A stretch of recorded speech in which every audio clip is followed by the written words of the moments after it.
Luke 23:46. Then Jesus, crying out with a loud voice, said, "Father, into your hands I commend my spirit." My God.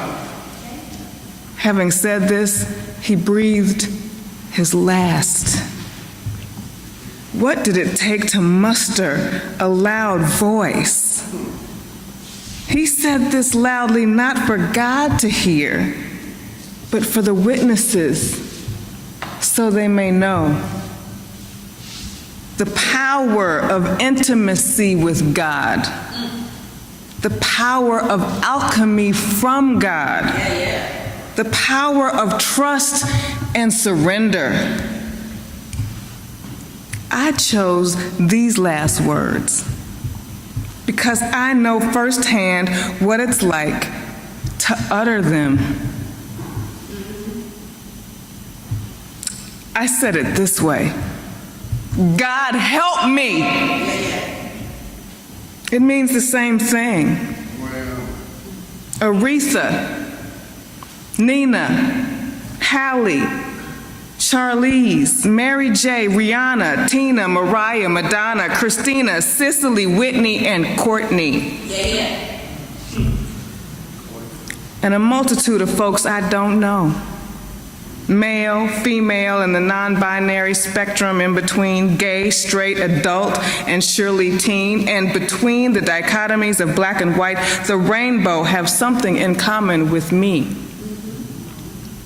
My heart, my spirit, my life was broken, battered, shattered in a million tiny pieces. I died a slow and painful death.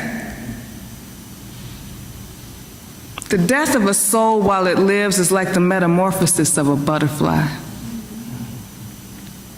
In isolation, reflecting on the life I thought we'd have, crying, confused, dazed, catatonic, desolate, eyes glazed. God help me!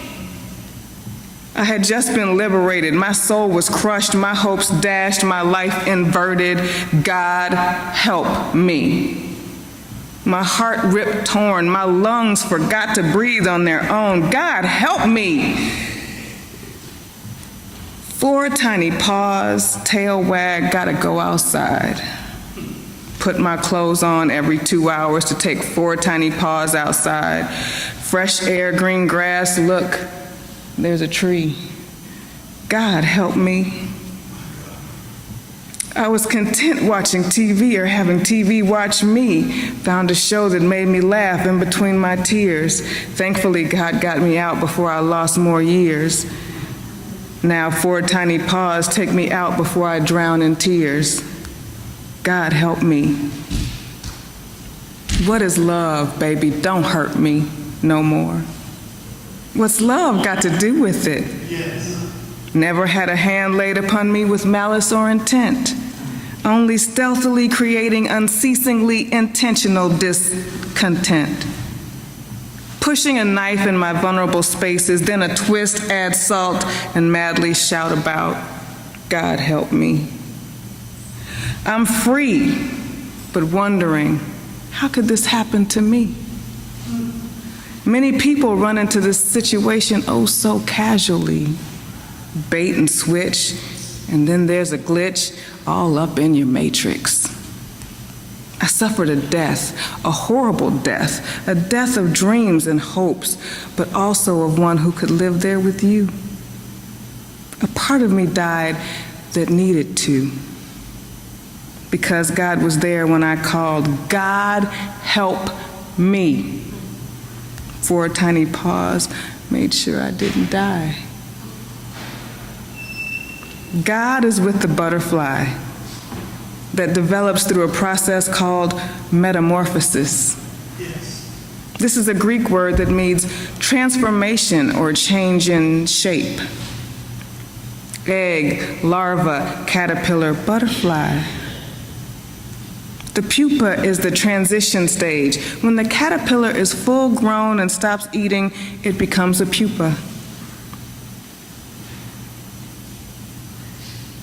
The pupa of butterflies is called a chrysalis.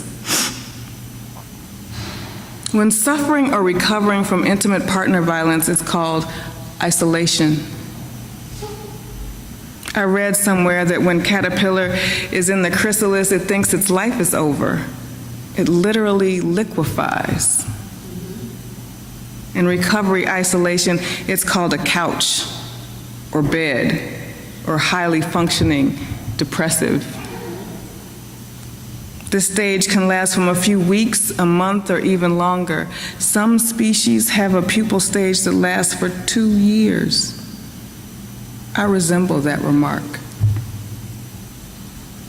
Richard Rohr's daily meditation last week offered the concept of dying before you die. He quotes Ram Dass, who said, "Something in you dies when you bear the unbearable. And it's only in that dark night of the soul that you are prepared to see as God sees."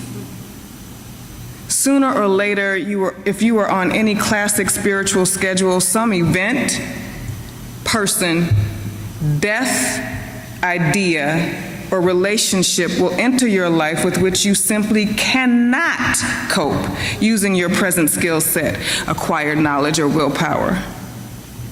Spiritually speaking, you will be led to the edge of your own private resources. At that point, the ground comes out from under you, and you reach to the one and you utter words, any words that resemble, "Father, I commend my spirit into your hands." Looking for God, grace, mercy, healing, light. Anthropologist Angeles Aaron described approaching what she called the Golden Gate. At last we arrive at the Golden Gate, which is glowing and bathed in numinous light. This is where we awaken to the deepest core of who we are and ask to let go and trust. It is the gate of surrender, faith, and acceptance, where we learn to release and detach before beginning something new or progressing forward. It requires us to befriend the death of our physical form. She offers at the Gold Gate, late in life we learn to befriend death and prepare for its arrival. We acknowledge that we have been born, lived, learned, loved. We accept our losses, the roads unexplored, the people we miss, and the dreams unfulfilled. We begin to make peace with all that is in and around us. We practice the art of dying while we live, experiencing endings when we say goodbye to people who will be separated from us for a time, or when we complete something that has significance. Hello, seminary graduation. Hello. Every night we practice letting go when we release ourselves to sleep in the mysterious place of dreams, trusting that we will return. The Gold Gate offers the wisdom gifts of freedom and liberation. Non-attachment, surrender, and acceptance foster our deliverance, while encourage and faith strengthen our capacity to face our own suffering, pain, or sadness. To hold on to nothing is the root of happiness and peace. If we allow ourselves to rest here, we find that it is a tender, open place. This is where the path of fearlessness leads, and where we rest in expanded, unlimited peace. The Paschal mystery offers us deep insight into the many deaths we experience during our lives.